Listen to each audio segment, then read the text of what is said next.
Kattankulathur SRM பல்கலை வளாகத்தில் பாஜகவோட பூத் கமிட்டி வலுப்படுத்தும் ஆலோசனை கூட்டம் நடைபெற்றது.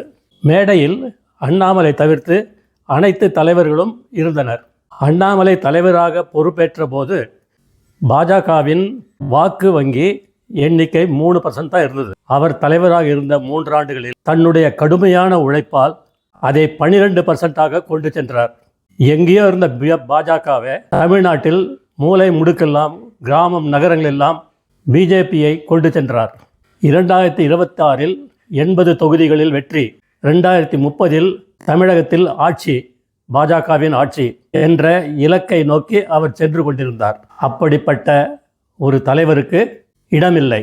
பாஜக தலைவர் நயினார் நாகேந்திரன் கூறும்போது, வரும் 2026 ஆண்டு தேர்தல் நமக்கு முக்கியமல்ல, 2029 லோக்சபா தேர்தல் தான் நோக்கம் என்று கூறியிருக்கிறார். ஐயா, வெண்ணெய் திரண்டு வரும்போது வாயை உடைத்த கதையாக பாஜக தலைவர் கூறியிருக்கிறார். பாரத் மாதா கி ஜெய், ஜெய் ஹிந்த்.